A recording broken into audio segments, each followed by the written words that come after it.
الله الرحمن الرحيم إن الحمد لله نحمده ونستعينه ونستغفره ونعوذ بالله من شرور أنفسنا ومن سيئات أعمالنا من يهده الله فلا مضل له ومن يضلل فلا هادي له وأشهد أن لا إله إلا الله وحده لا شريك له وأشهد أن محمدا عبده ورسوله يا أيها الذين آمنوا اتقوا الله حق تقاته ولا تموتن إلا وأنتم مسلمون يا أيها الناس اتقوا ربكم الذي خلقكم من نفس واحدة وخلق منها زوجها وبث منهما رجالا كثيرا ونساء واتقوا الله الذي تساءلون به والأرحام إن الله كان عليكم رقيبا يا أيها الذين آمنوا اتقوا الله وقولوا قولا سديدا يصلح لكم أعمالكم ويغفر لكم ذنوبكم ومن يطع الله ورسوله فقد فاز فوزا عظيما أما بعد فإن خير الحديث كتاب الله وخير الهدي هدي محمد صلى الله عليه وسلم وشر الأمور محدثاتها وكل محدثة بدعة وكل بدعة ضلالة وكل ضلالة في النار أعوذ بالله من الشيطان الرجيم بسم الله الرحمن الرحيم ولله على الناس حج البيت من استطاع إليه سبيلا ومن كفر فإن الله غني عن العالمين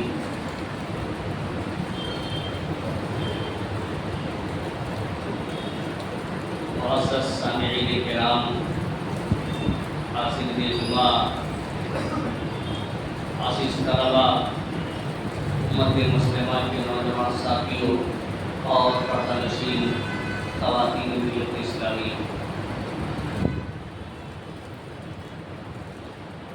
خطبہ مسنونہ کے بعد سورہ آل عمران کی 97 نمبر آیت کریمہ آپ حضرات کے سامنے تلاوت کی گئی. اسی تلاوت کی بھی آیت کریمہ کی روشنی میں حج کے تعلق سے کچھ باتیں میں آپ حضرات کے سامنے عرض کرنا چاہتا ہوں.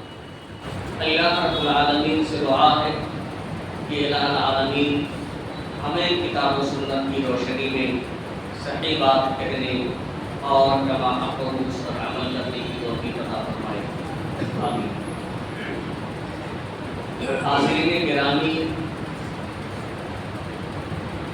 حج کے مہینے شروع ہو چکے ہیں. شوال، ذوالقعدہ اور ذوالحجہ یہ حج کے مہینے ہوتے ہیں.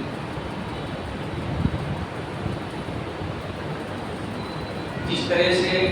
اللہ رب العالمین نے ہمارے اوپر نماز، روزہ، زکوٰۃ وغیرہ فرض کیا ہے،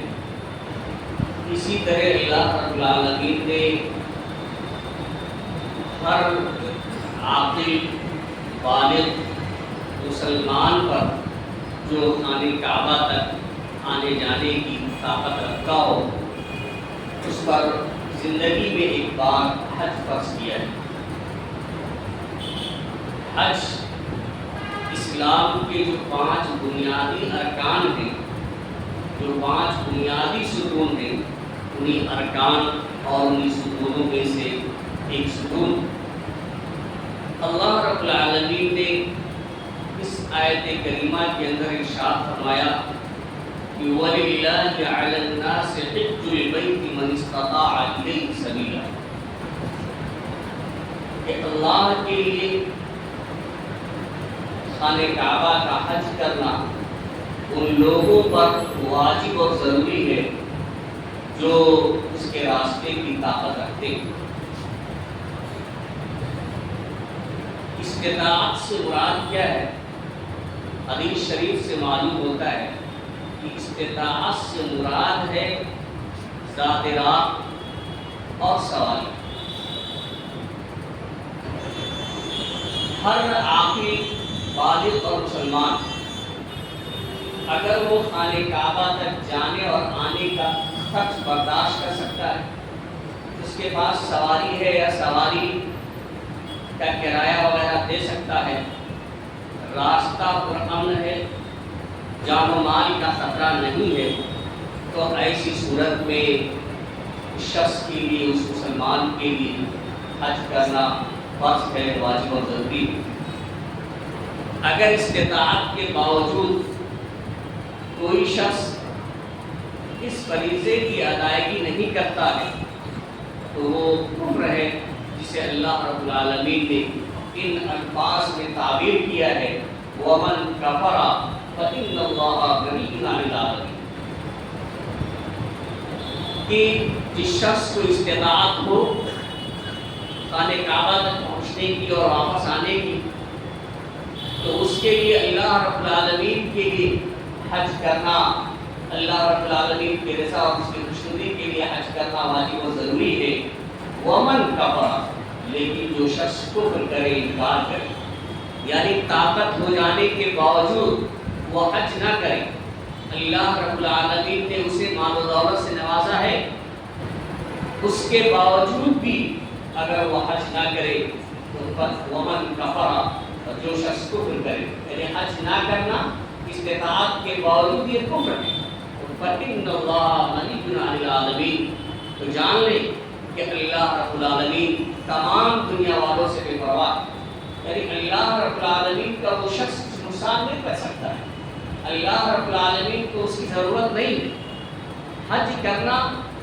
یہ اللہ رب العالمین نے جو فرض کیا ہے، واجب کیا ہے، یہ اسی کے فائدے کے لیے، اللہ رب العالمین کو اس کی ضرورت نہیں ہے۔ لیکن اگر کوئی شخص انکار کرتا ہے تو وہ کفر کرتا ہے۔ حاضرین گرامی، مالی استطاعت ہو لیکن اگر جسمانی طاقت نہ ہو، مال ہے لیکن جسمانی طاقت موجود نہیں،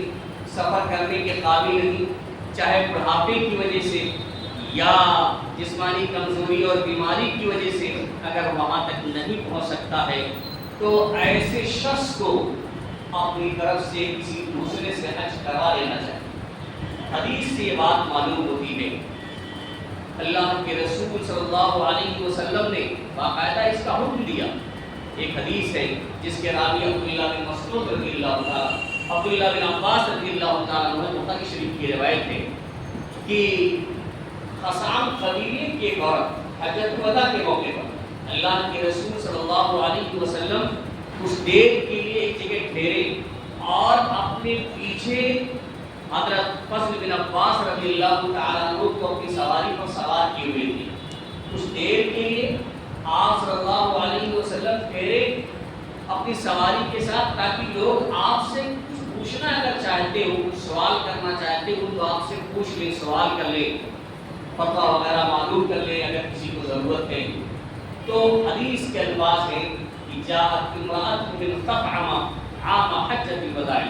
تو خثعم قبیلے کی ایک عورت حجۃ الوداع کے سال آپ صلی اللہ علیہ وسلم کی خدمت میں حاضر ہوئی اور قالت یا رسول اللہ، اس نے کہا اللہ کے رسول صلی اللہ علیہ وسلم، ان فریضۃ اللہ علی عبادہ فی الحج ادرکت ابی شیخا کبیرا، کہ اللہ رب العالمین کا فریضہ حج جو اس کے بندوں پر ہے، میرے والد پر ایسے وقت میں فرض ہوا ہے کہ میرے والد محترم تو کافی بوڑھے ہو چکے ہیں، ان کی عمر زیادہ ہو چکی ہے، اور اس عمر میں ان کے اوپر حج فرض ہو گیا ہے۔ لا یستطیع ان یستوی علی الراحلہ، وہ سواری پر بیٹھنے کی طاقت نہیں رکھتے، ان کے اندر اتنی سکت نہیں ہے کہ وہ سواری پر بیٹھ کر خانہ کعبہ تک جا سکے۔ تو فَهَلْ يَجْزِي عَنْهُ أَنْ أَحُجَّ عَنْهُ، کیا اگر میں اپنے والد محترم کی طرف سے حج کر لوں تو کیا ان کی طرف سے حج کی ادائیگی ہو جائے گی؟ قال نعم. تو آپ صلی اللہ علیہ وسلم نے اپنی زبان مبارک سے ارشاد فرمایا کہ ہاں. اس سے یہ معلوم ہوتا ہے، دیکھیے حدیث میں صاف واضح ہے، وہ کہتی ہیں صحابیہ کہ میرے والد محترم پر ایسے وقت میں حج فرض ہو گیا ہے کہ وہ کافی بوڑھے ہو گئے اور سواری پر بیٹھنے کی طاقت نہیں رکھتے ہیں، وہاں نہیں جائیں گے، نہیں جا سکتے ہیں. تو آپ بتائیے کیا میں اپنے والد کی طرف سے حج کر لوں؟ آپ صلی اللہ علیہ وسلم نے فرمایا کہ ہاں کر لیجیے. تو اس سے معلوم یہ ہوتا ہے کہ اگر کسی شخص کے پاس یہ استطاعت موجود ہے وہاں تک آنے جانے کی، لیکن جسمانی کمزوری کی وجہ سے یا بڑھاپے کی وجہ سے یا بیماری کی وجہ سے اگر وہ نہیں جا سکتا ہے تو کوئی دوسرا اس کی طرف سے حج کر لے، یعنی حج کی فرضیت اس شخص سے ثابت نہیں ہوگی. لیکن ایک شرط ہے، ایک دوسری حدیث کے اندر آتا ہے کہ کسی ایسے شخص کو آپ حج بدل کرنے کے لیے، اپنی طرف سے حج کرنے کے لیے اگر آپ نہیں جا سکتے ہیں، ایسے شخص کو بھیج سکتے ہیں جس نے پہلے سے حج کر لیا. اگر پہلے سے حج نہیں کیا ہے تو ایسا شخص حج بدل نہیں کر سکتا ہے، کسی دوسرے کی طرف سے حج نہیں کر سکتا ہے. ابن عباس رضی اللہ تعالیٰ روایت کرتے ہیں کہ اللہ کے رسول صلی اللہ علیہ وسلم نے سمع رجلا یقول لبیک عن شبرمہ. اللہ کے رسول صلی اللہ علیہ وسلم نے ایک شخص کو شبرمہ کی طرف سے لبیک پکارتے ہوئے سنا. وہ شخص اپنی طرف سے حج نہیں کر رہا تھا، شبرمہ نامی ایک شخص کی طرف سے وہ لبیک پکار رہا تھا، حج کر رہا تھا. تو اللہ کے رسول صلی اللہ علیہ وسلم نے جب اسے شبرمہ کی طرف سے لبیک پکارتے ہوئے سنا تو آپ صلی اللہ علیہ وسلم نے فرمایا من شبرمہ، یہ شبرمہ کون؟ جس کی طرف سے تم لبیک پکار رہے ہو، حج کر رہے ہو، تو شبرمہ کون ہے؟ قال اخ لی او قریب لی. اس کے الفاظ ہیں کہ شخص نے کہا کہ وہ میرا بھائی ہے یا میرا قریبی رشتہ دار. چاہے بھائی کہا یا کہا کہ میرا قریبی رشتہ دار ہے. تو آپ صلی اللہ علیہ وسلم نے اس شخص سے پوچھا حججت عن نفسک، آپ نے اپنی طرف سے حج کیا ہے؟ اور بعض الفاظ ہیں، بعض روایت کے حججت عن نفسک کا کب تو کیا آپ نے کبھی اپنی زندگی میں اپنی طرف سے حج کیا ہے؟ اس آدمی نے کہا لا نہیں. اور آپ صلی اللہ علیہ وسلم نے فرمایا حج عن نفسک ثم حج عن شبرمہ. آپ نے فرمایا پہلے اپنی طرف سے حج کرو اور اس کے بعد شبرمہ کی طرف سے حج کرنا. جس سے معلوم یہ ہوتا ہے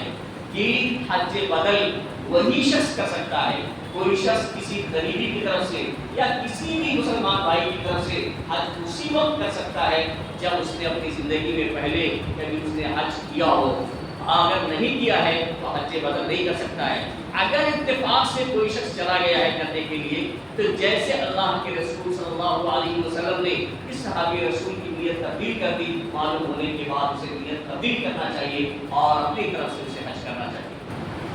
حاضرین گرامی، اور یہ زندگی میں صرف ایک ہی بار فرض ہے. اللہ رب العالمین کا بہت بڑا احسان ہے. زندگی میں صرف ایک بار،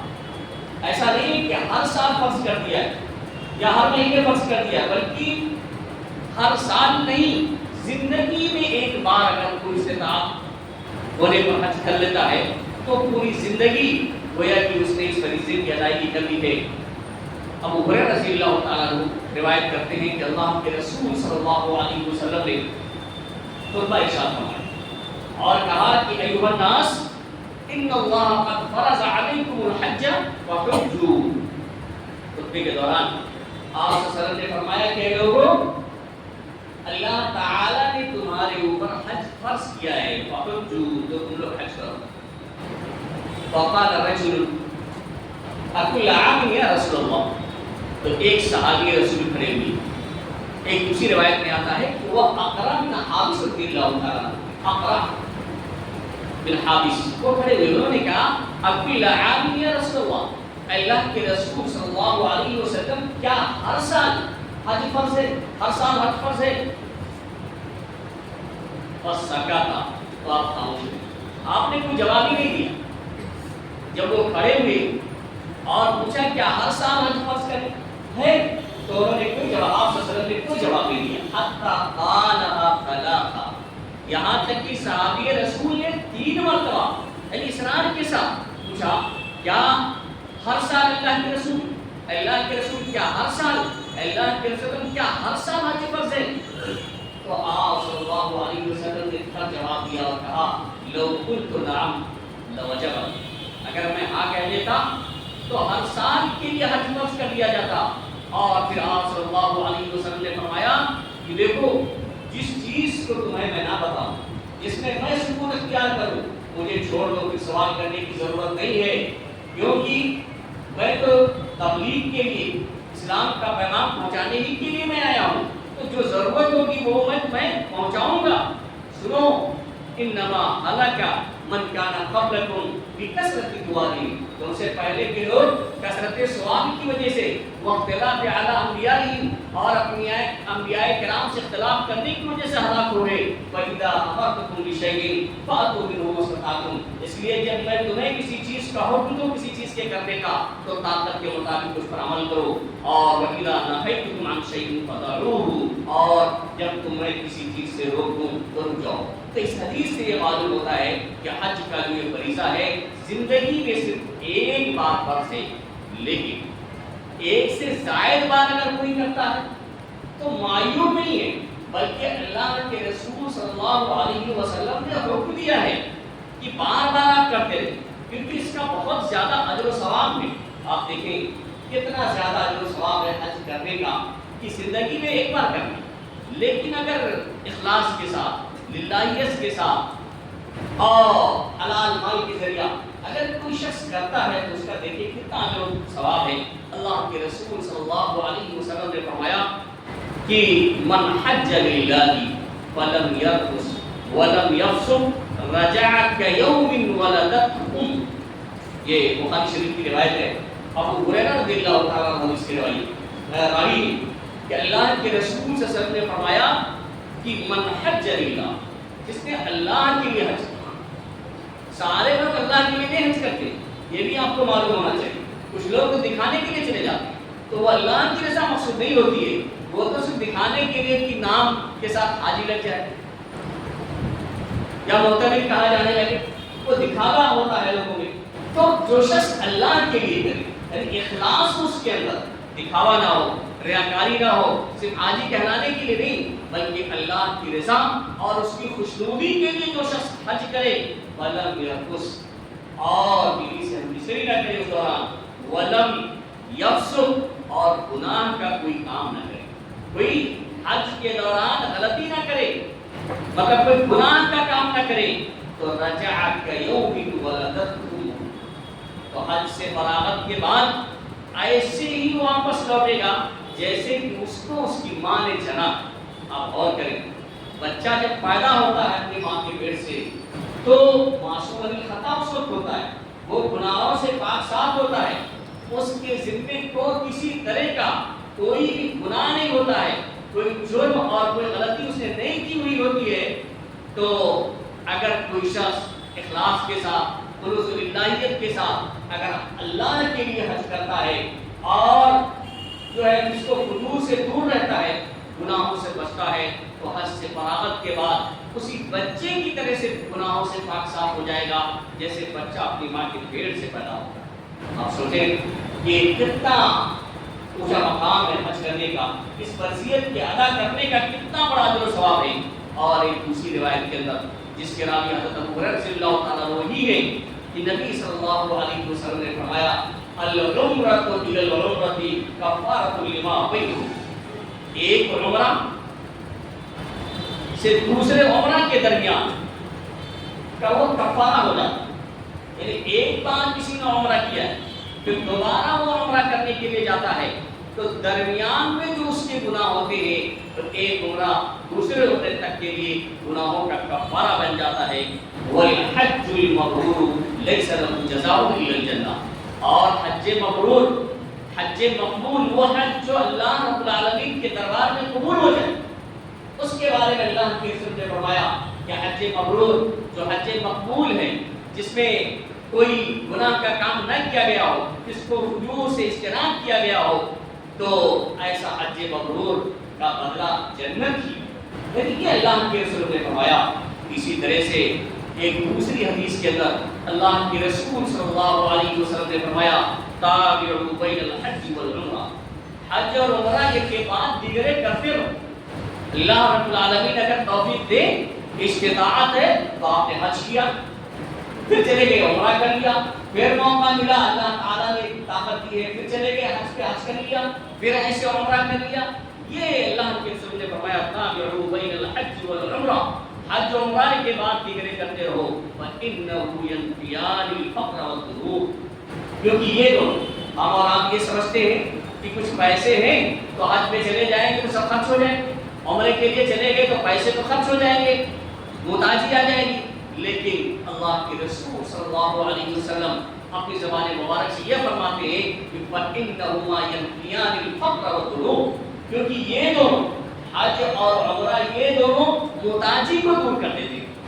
یعنی محتاجی اس کے ذریعے اللہ رب العالمین ختم کر دیتا ہے، اور محتاجی کے ساتھ ساتھ وہ ذنوب اور گناہوں کو بھی مٹا دیتے ہیں۔ کما ينفي الكير خبث الحديث، جیسے لوہار کی بھٹی ہے اور لوہار اس بھٹی کے اندر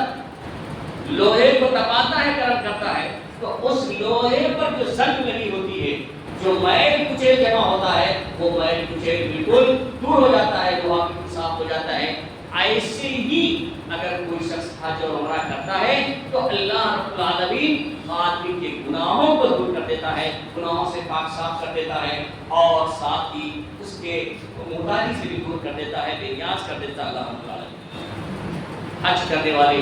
اور عمرہ کرنے والوں کو اللہ کے رسول صلی اللہ علیہ وسلم نے اللہ کا وفد قرار دیا۔ وفد جانتے ہیں، وفد اس جماعت اور اس گروہ کو کہا جاتا ہے جو جماعت اور جو گروہ قوم پہ بہت ہی معتمد ہوتی ہے۔ قوم کے کچھ چنندہ منتخب اور معتمد لوگ ہوتے ہیں جو کسی خاص اور اہم کام کے لیے کسی اہم آدمی کے پاس جاتے ہیں، اسی کو وفد کہا جاتا ہے۔ آپ کی کوئی ضرورت ہے، ہماری قوم کی کوئی ضرورت ہے، اور اس کو منوانے کے لیے ہم اپنی طرف سے ایک جماعت بھیجتے ہیں، تو جماعت میں اہل غیروں کو نہیں بھیجا جاتا،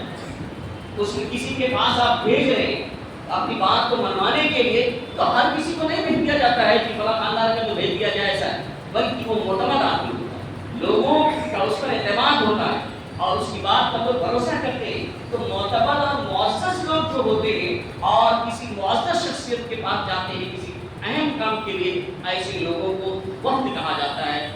تو اللہ کے رسول صلی اللہ علیہ وسلم نے جو حج کرنے کے لیے جاتے ہیں یا عمرہ کرنے کے لیے جاتے ہیں، ایسے لوگوں کو اللہ رب العالمین کا وفد قرار دیا ہے۔ اللہ کے رسول صلی اللہ علیہ وسلم فرماتے ہیں الحاج والعمرہ وفد اللہ،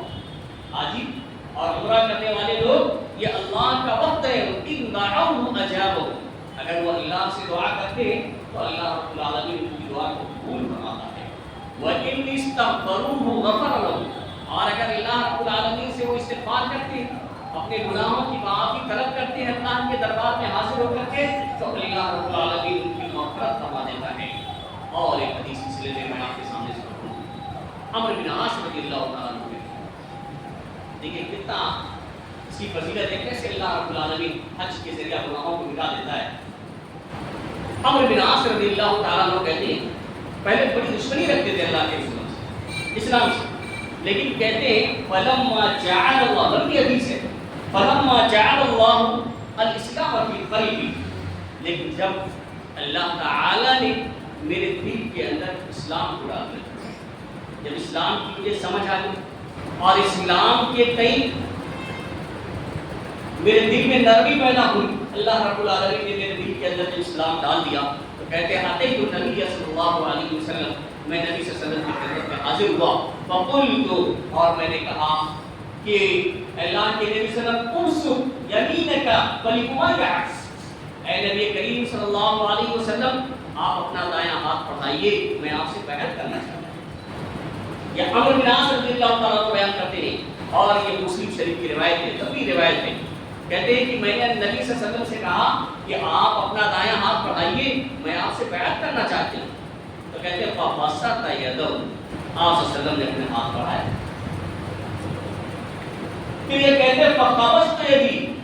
آپ نے ہاتھ بڑھایا، میں نے کہا کہ آپ ہاتھ بڑھائیے میں بیعت کرنا چاہتا ہوں، اور جب آپ نے ہاتھ بڑھایا تو میں نے اپنا ہاتھ سمیٹ لیا. یعنی بیعت کرنے کے لیے میں نے خود کہا، اور جب اللہ کے رسول نے اپنا مبارک ہاتھ بڑھایا تو میں نے اپنا ہاتھ سمیٹ لیا. آپ صلی اللہ علیہ وسلم نے فرمایا کہ قیامت تمہیں کیا ہو گیا؟ خود کہتے ہو کہ میں بیعت کرنا چاہتا ہوں اور ہاتھ بھی سمیٹ لیتے ہو، ماذا قیامت تمہیں کیا ہو گیا؟ یہ کہتے ہیں میں نے کہا اللہ کے رسول صلی اللہ علیہ وسلم اشتری، ایسے نہیں بیعت کرنا چاہتا، میں شرط لگانا چاہتا ہوں آپ سے، میں آپ سے ایک شرط لگانا چاہتا ہوں، اور شرط کوئی بھیجا نہیں تھی. آپ صلی اللہ علیہ وسلم نے فرمایا تشتری کو بماذا، شرط لگائیے، کیا شرط لگانا چاہتے ہیں؟ تو عمرو بن عاص رضی اللہ تعالیٰ عنہ کہتے ہیں ایو فرمی، شرط یہی ہے، ظاہر سی بات ہے اسلام کے خلاف کافی دشمنی تھی، لوگوں سے نفرت کرتے تھے، گن محسوس کرتے تھے، تو سمجھتے تھے کہ میں کتنا بڑا گنہگار ہوں. کہتے ہیں کہ اللہ کے رسول میں اس شرط کے ساتھ بیعت کرنا چاہتا ہوں کہ اللہ رب العالمین میرے گناہوں کو معاف کر دے، میری مغفرت ہو جائے، اس شرط پر میں بیعت کرنا چاہتا ہوں. تو اللہ کے رسول صلی اللہ علیہ وسلم نے اپنے زمانے مبارک سے ارشاد فرمایا کہ اما علمت، کیا آپ کو معلوم نہیں ہے ان الاسلام یہدم ما کان قبل، اسلام اپنے سے پہلے سابقہ تمام گناہوں کو معاف کر دیتا ہے، وان الہجرۃ تہدم ما کان قبلها، اور ہجرت اپنے سے سابقہ گناہوں کو معاف کر دیتی ہے، وان الحج یہدم ما کان قبلها، اور حج اپنے سے پہلے تمام گناہوں کو معاف کر دیتا ہے. آپ بتائیں اس حدیث میں جہاں اسلام لانے سے تمام گناہ معاف ہو جاتے ہیں، ہجرت کرنے سے تمام گناہ معاف ہو جاتے ہیں، وہاں اللہ کے رسول صلی اللہ علیہ وسلم نے یہ بھی فرمایا کہ حج کر دینے سے حج کرنے والے کے سابقہ تمام گناہوں کو اللہ رب العالمین معاف فرما دیتا ہے. تو حاضرین گرامی یہ حج کی فضیلت ہے. ایک بات اور کہ فرض ہونے کے بعد ہمارے اور آپ کے ذہن میں بات رہتی ہے کہ ابھی یہ کام کر لیں، وہ کام کر لیں، اس گھر کی شادی، اس گھر کی شادی، اس کو مکان بنا کے دے دیں اور پوری دنیا فتح کر لیں، اس کے بعد حج کرنے جائیں. اب جوانی میں کیا جائے، بڑھاپے میں جائیں، بڑھاپے میں جب کچھ کر نہیں سکتے ہیں تب ہماری نیت ہوتی ہے حج کرنے. لیکن دیکھیے فرمان رسول کیا ہے، اللہ کے رسول صلی اللہ علیہ وسلم نے اس سلسلے میں کیا فرمایا. آپ صلی اللہ علیہ وسلم نے فرمایا تعجلوا الی الحج، حج کے لیے جلدی کرو. بھائی سال اگر فرض ہوگی تو اب اس سال جب موقع ہے، جب حج کا مہینہ شروع ہو تو اس کے لیے ہمیں اور آپ کو کوشش کرنی ہے، جلدی کرنا ہے. کیوں؟ وَإِنَّ أَحَدَكُمْ لَا يَدْرِي مَا يَعْدُلُ، کیونکہ تم میں سے کسی شخص کو معلوم نہیں ہے، کوئی جانتا نہیں ہے کہ اس کے ساتھ کیا معاملہ پیش آئے. بھائی ابھی اس سال اللہ تعالیٰ نے فرض کیا ہے، اب آئندہ سال 2 سال بعد ہم سوچ رہے ہیں، اس کے بعد آپ کا مال ٹھیک ہے، بیمار ہو جائیں، جا نہ سکیں، وفات پا جائے، کیا فَإِنَّ أَحَدَكُمْ لَا يَدْرِي مَا يَحْدُثُ، تم میں سے کسی شخص کے بات معلوم نہیں ہے کہ اس کے ساتھ کیا پیش آ جائے، کون سا معاملہ پیش آ جائے. بعض روایت ہے کہ بیمار ہو جائے یا اور کوئی ضرورت پیش آ جائے جس کی وجہ سے وہ حج کی حج جیسے عظیم فریضے کی ادائیگی سے محروم رہ جائے اور گنہگار ہو جائے. تو حاضرین گرامی ہمیں اور آپ کو جلدی کرنا چاہیے، اس بات کا انتظار نہیں کرنا چاہیے کہ جب بڑھاپے کو پہنچ جائیں گے تو کوئی ٹکاتے ہوئے ہم کو ناکی پکا کے لے جا کے کرا دے گا اور بہت سارے مسائل مہیا ہوں گے. نہیں، اس مومنٹ کو ہم پہنچیں گے کہ نہیں پہنچیں گے یہ کسی کو پتا نہیں ہے. اس لیے اور حج فرض ہونے کے بعد اس کو جلدی کرنے کا اللہ کے رسول صلی اللہ علیہ وسلم نے حکم دیا ہے. اس لیے ہم اور آپ اس بات کا خاص خیال رکھیں، اس سلسلے میں لاپرواہی، سستی اور کاہلی سے بچیں، کیونکہ یہ بہت ہی عظیم فریضہ ہے. اگر کوئی شخص حج فرض ہونے کے باوجود بھی حج کی ادائیگی نہیں کرتا ہے تو گویا کہ وہ کفر کرتا ہے اور اسلام کے ستونوں میں سے ایک ستون کو کھا رہا ہے. اللہ رب العالمین سے دعا ہے کہ اللہ رب العالمین ہمیں ہمیشہ کتاب و سنت کے مطابق زندگی گزارنے کی توفیق عطا فرمائے. الہ العالمین ہم نے جو پریشان حال ہیں ان کی پریشانیوں کو دور فرما دے. الہ العالمین جو بیمار ہیں انہیں شفاء کامل و عاجل عطا فرما. بارک اللہ لنا ولکم فی القرآن العظیم.